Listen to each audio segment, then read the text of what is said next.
The British royal family are now facing an unprecedented attack. And interestingly, it's not because of Prince Andrew's well-documented links with Jeffrey Epstein, the notorious Israeli Secret Service operative, paedophile and people trafficker. That little episode actually seemed to leave the royal family relatively unscathed. What threatens to bring the royals to their knees is the dubious testimony of Meghan Markle and her rather flimsy claims of racism within the royal family. Claims which were backed up by nothing more than a weak interview and some crocodile tears. But what more does any person of colour need than that? There's no point going deep into the backstory here. In fact, I've already made 2 videos on Meghan Markle and her marriage to Prince Harry. In short, a relatively unknown celebrity with dubious acting talent managed to marry her way into the upper echelons of the royal family. And then she turned the royal family into the sort of tawdry afternoon soap opera she was used to starring in.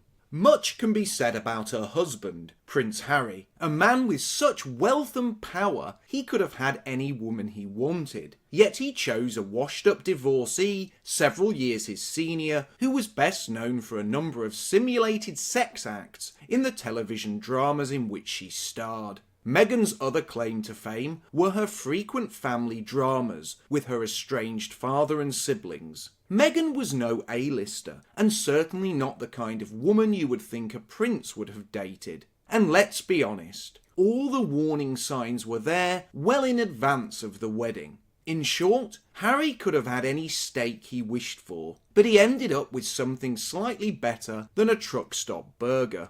And that burger appears to have given him not food poisoning, but something much more deadly. It's infected him with a terminal case of the liberal multicultural mind virus that is destroying the West. But why is this such an interesting story? Well, for the wider public, it's quite obvious. A scandal involving the royal family would be front page news at the best of times. But a scandal involving race and the royal family at a time when Black Lives Matter and anti-white sentiment is a driving force in politics, this story had all the ingredients needed to make it the largest story in the whole world all week long. And let's face it, for the royals to have had all this drama laid bare in such a tawdry fashion, in an American chat show style interview hosted by Oprah Winfrey, this has made the story even larger and more compelling. Meghan, Harry and Oprah have reduced the affairs of the royal family to the kind of spectacle one would expect of low-income families who were in need of a lie detector or paternity test and in return had to put their personal lives on show to be torn apart on daytime TV for the amusement of the nation.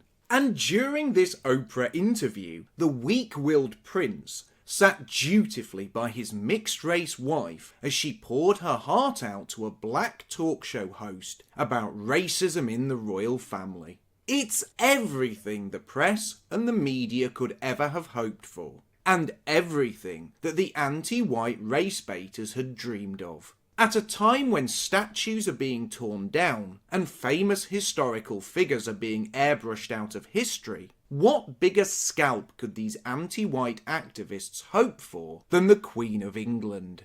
And thanks to the fact that it is now virtually impossible and completely socially unacceptable to doubt any claim of racism made by a person of colour, of all of the royal scandals over the years, this one appears to be doing more damage than all the others put together.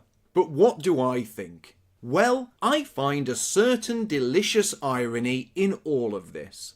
The British royal family have a long history of supporting multiculturalism and lecturing the British public on how diversity is a strength. One of the most notable instances of this came in 2004, when the Queen's Christmas Day speech was praised by Rabbi Dr. Jonathan Romaine from the Reformed Synagogues of Great Britain, who gushed that her words were exactly the right message for 2005.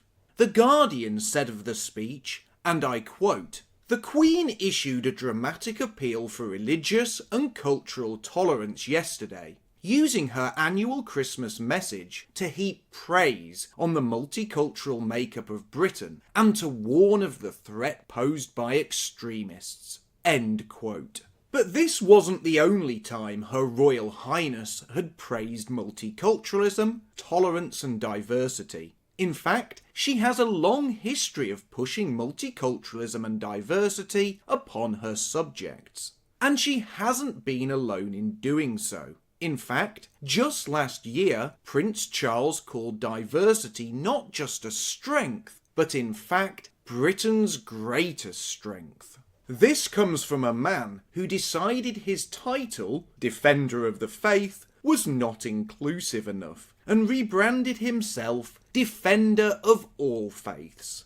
The royal family's support for multiculturalism and diversity has been nauseating to say the very least. For the monarch and her family to praise immigration, multiculturalism and diversity on a regular basis, yet at the same time choosing to say nothing when white Britons have faced massive injustices due to sweeping demographic change, is to say the least sickening. And what makes the royal family's endorsement of multiculturalism so much worse is that up until recently, they have been completely insulated from the policies they have so vehemently supported. Whilst the royals have sat in their gated palaces and stately homes, either miles away from the problems multiculturalism has brought to Britain, or surrounded by such heavy security that those problems would never harm them, millions of white Britons have suffered, and that suffering has been ignored by the government, the police, the press, the media, and the royal family. So I for one find it quite amusing that the first real taste of diversity that the royal family have had has ended in such disaster for them. The royals will now be attacked by the press and liberals, their appearances picketed by BLM, and grovelling apologies will be demanded from them. In a bitter twist of fate, the very diversity that the royal family praised and helped push upon Britain may now be the end of them. And take note, it doesn't matter how many speeches the royals have made in favour of diversity, or how many BAME charities they have supported, or how many interfaith ceremonies they have graced with their presence. These royals have just learned another very important lesson. It doesn't matter how much, or for how long, white people grovel to people of colour. It is not only never enough, but these grovelling acts of submission also offer no protection whatsoever when a person of colour starts throwing around accusations of racism. I, for one, will not be leaping to the defence of the royal family. Not because I am anti-monarchy, but because I will not defend those in positions of authority who have endorsed multiculturalism and rubber-stamped the demographic demise of the indigenous people of these islands.